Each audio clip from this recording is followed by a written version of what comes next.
So many HSPs, when they're struggling, are putting so much energy and effort into the wrong thing. In fact, they're doing the complete opposite of what they should be doing to completely resolve their struggle. I did the same thing 2 years ago before I became a wellness and mindset coach. So I totally get where you're coming from. You're drained, you're overwhelmed, you're completely misunderstood as a person, and feel like you don't belong anywhere.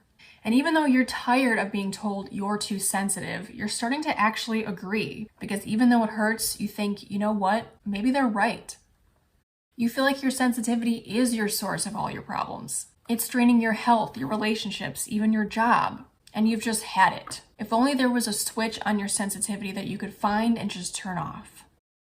So you decide, I've got to find a way to get rid of this problem. I want to know how I can be less sensitive, how I can learn to cope with this trait and survive and just live a normal life. And while I totally understand this way of thinking, that being sensitive is what is making your life difficult, so then the logical solution would then be to figure out how to not be so sensitive, to minimize or get rid of this thing that makes you feel different, or at least figure out how to deal with it so that you can just move on with your life. This line of thinking is actually hurting you a lot more than you may realize, because this trait of high sensitivity is something that you are born with. It is an innate genetic trait.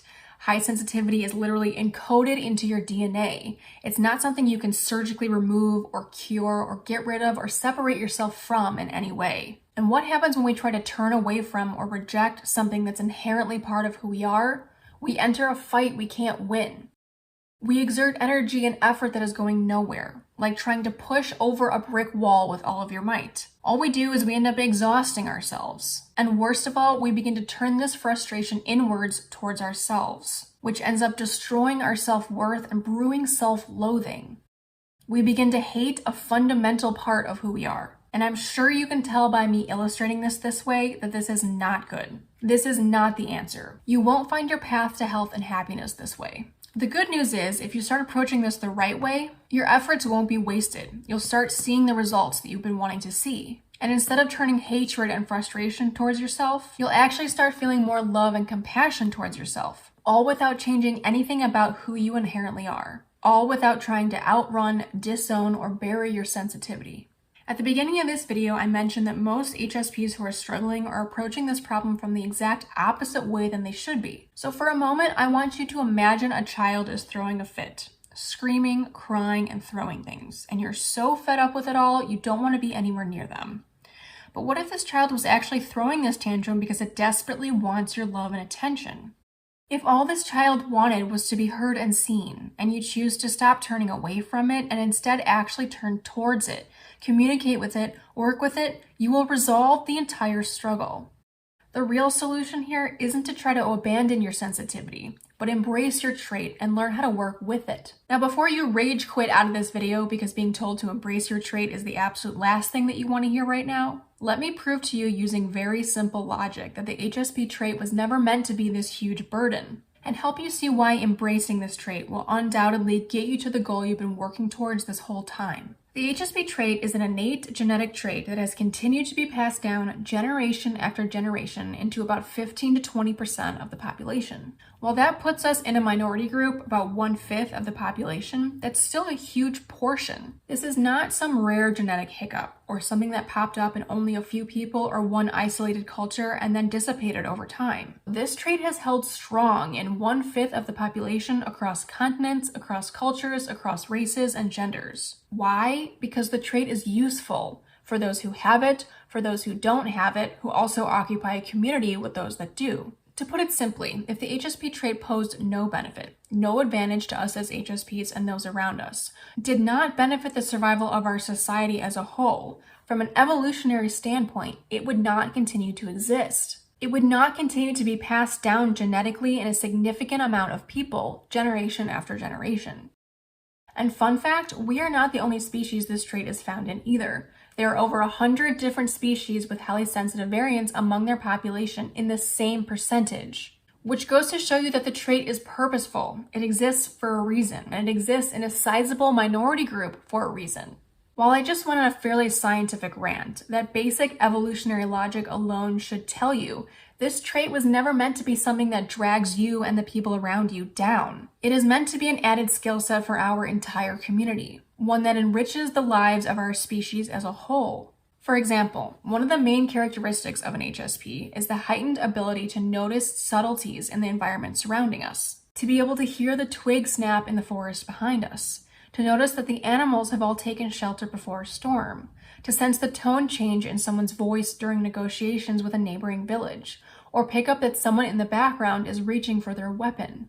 These are incredibly valuable skill sets that would have served as important survival mechanisms for us and those around us back in the days of hunters and gatherers, and are still incredibly valuable skill sets today in our modern society. Sure, the threats have changed and our modern world is much different. This is why being an HSP in a modern world, being constantly bombarded by stimuli all the time, can be incredibly overwhelming. But being sensitive to our surroundings still has great benefits that we can't forget about. The more we lean into, respect, support, and value these benefits, the less prominent the challenges of the trait become. These challenges become less of obstacles and just become something that we understand comes with the whole package of the trait.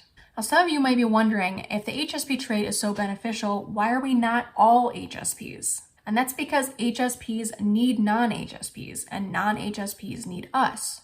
We lend each other our skill sets, and as a result, the whole community thrives. The HSP trait is categorized as a personality trait, and just like every other personality trait, it comes with strengths and weaknesses, benefits and challenges. For example, someone who is naturally laid back may be really agreeable and easygoing, but they may also struggle with things like people-pleasing or being flaky. Someone who is naturally a perfectionist may do excellent work, but they may also struggle to let go of control, delegate tasks, and may be overly critical of themselves. Someone who is naturally caring and generous may also struggle to set boundaries and may not know when to stop giving. You can't have one side without the other. You can't know light without dark. High sensitivity is no different.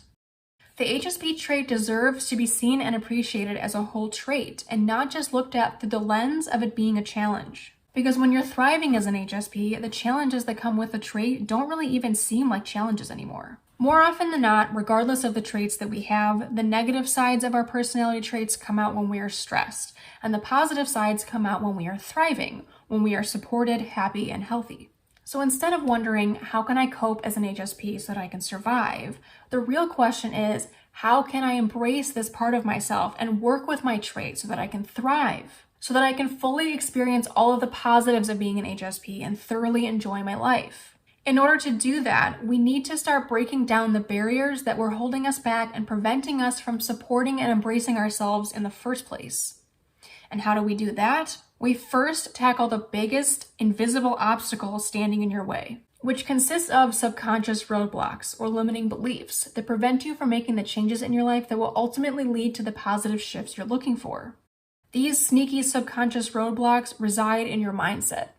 Well, that sounds lame. Are you telling me the biggest hurdle I need to get over are my own thoughts? Like all of my struggle is my fault and just in my head? How rude. In fact, that is 100% not what I'm saying. The origins of your struggle will very likely never your fault and likely had nothing to do with you. And your struggle is 100% not just in your head. But there is a barrier that prevents you from breaking through your struggle that originates in your head. At the beginning of this video, you may remember me saying that I am a wellness and mindset coach, because not only is it important to understand how to take care of yourself as an HSP if your goal is to thrive, it's also incredibly important to know how to heal your mindset about your life and yourself as an HSP as well. Why? Because our thoughts are where everything originates from. There are, of course, things in life that you have no control over. I'm not talking about those things. I'm talking about your actions, your choices, your behaviors, even your feelings. All can be traced back to an original thought or belief that you hold about yourself or your life or being an HSP. Tackling your mindset is like tackling the effect the world has had on you. You can't change other people's behavior, what they say to you, what they have said to you in the past, how they've made you feel about your trait, all of that crap. But you can go into the garden of your mind and pull all the weeds that these experiences and people have spread through your psyche. The literal seeds of doubt that have been sprinkled in your mind and your heart over the course of your life. Now that you know that this garden exists, you can consciously go through it and remove the twisted, toxic beliefs by pulling them out by the roots and replacing them with beliefs that are more rooted in authentic, supportive truths, beliefs that you've consciously chosen to plant and decided are worthy of being nurtured in the garden of your mind. In our day-to-day lives, when we are prompted to make a decision, to choose between different options, to choose how to respond or what to say or how to react to something, what we choose to say or do isn't random. It always originates in your mind.